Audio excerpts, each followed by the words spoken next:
Good day, ma'am. I am Jessril Tasik, together with my partner, Jade Falcasantos, and I'm going to continue our discussion about functional notional approach. So, interpersonal, enabling us to establish and maintain desirable social and working relationships. So, in interpersonal, it is about how we maintain social and working relationships. So, the logical function is concerned with the relationship between ideas.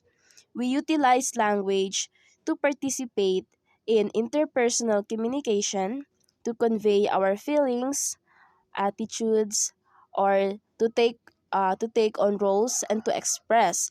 So these are the examples of interpersonal, such as greetings and leave takings, also introducing people to others, or interrupting another speaker politely, or changing an embarrassing subject, just like that. Next slide. Directive, attempting to influence the actions of others, accepting or refusing direction. So the speaker needs the reaction from the hearer or to make someone perform a particular action. So the aim of directive functions is to convey the speaker's commands, like making suggestions in which the speaker is included, or asking for help and responding to a plea for help, or warning someone, giving and responding to instructions. Next slide. Let's go for referential, talking or reporting about things, actions, events, or people in the environment in the past or in the future. Talking about language, what is termed the metalinguistic function. um, Talking or reporting about things, actions, events, or people in the environment in the past or future.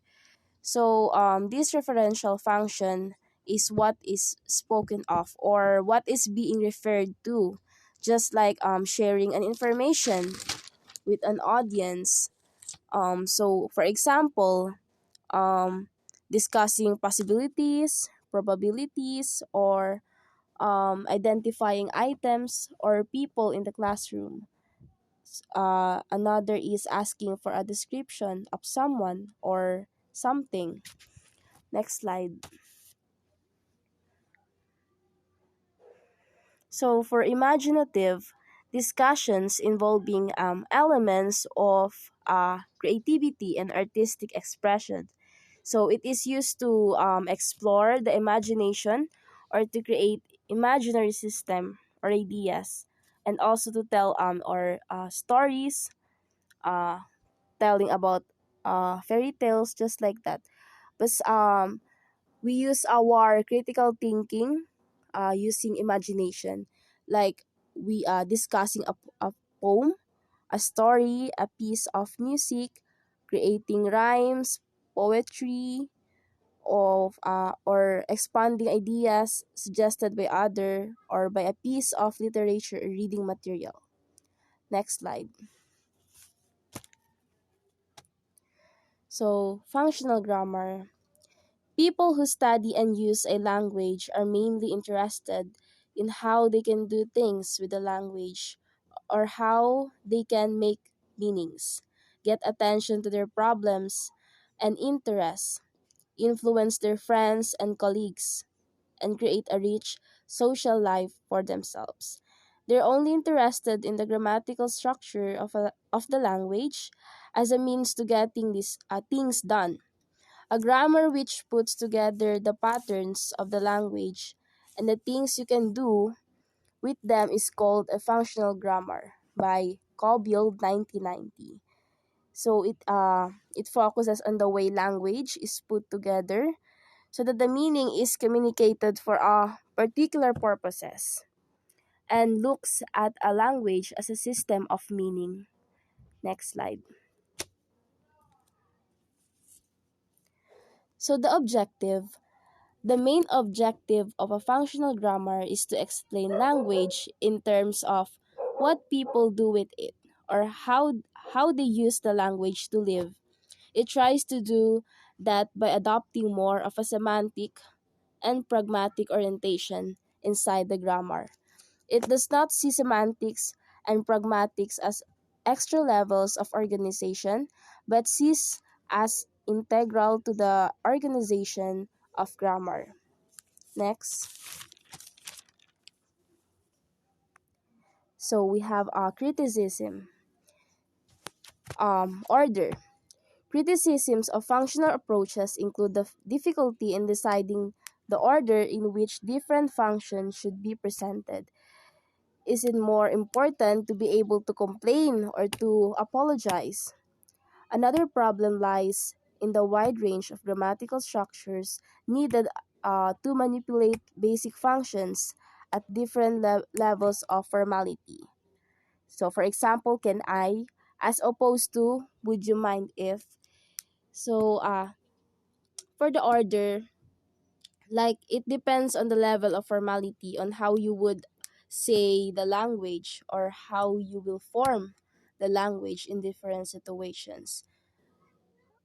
We also have no structure syllabus.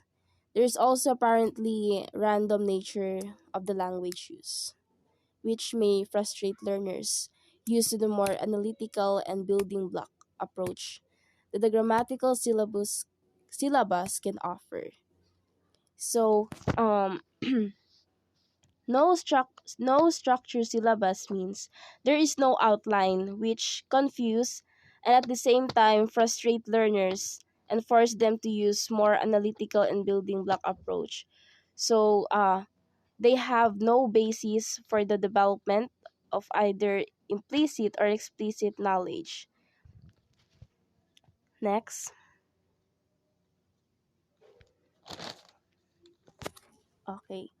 For the advantages. On the positive side, however, there is a little doubt that functional approaches have contributed a great deal to the overall store of language teaching methodology. Most new course books contain some kind of functional syllabus alongside focus on grammar and vocabulary. So here in the advantages, we have course books that contains as a functional syllabus, uh, also focuses on grammar and vocabulary that can provide learners a knowledge and helps them or provide communicatively useful expressions with a structured syllabus. Next. Finally, the idea that even beginners can be presented with exponents of high communicative value from the very start represents a radical shift from the kind of approach that began with the present simple of the verb to be in all its forms and focus mostly on entire structure with little regard for actual communication in target language. So here it is more focus on structure, not just in actual communication. So in structure, we have to follow proper usage, including grammatical structures or how we construct a sentence or how we use language and its um, purpose. But in actual communication, we don't follow structure. Next. Okay. Here we have functions are offer, request, promise, advice, um, instruction, apology, remind, expression of opinion, and the rest are notions. So, for example, in situations, um, for example, getting to know someone. So, the topics here are tastes or hobbies. Then the notions and functions are The functions here are inquiring, informing, or greeting. So the grammar should be interrogative forms or in a question. Then the vocabulary, uh, uh, like swimming or sports. So also we have here reporting an accident. So the topic is about road accident. Then the notion and function is time pass, narrating or describing. Then the grammar is past tense. The vocabulary are road, car, and drive, etc. So that's all for our report, ma'am, about functional notional approach. Thank you.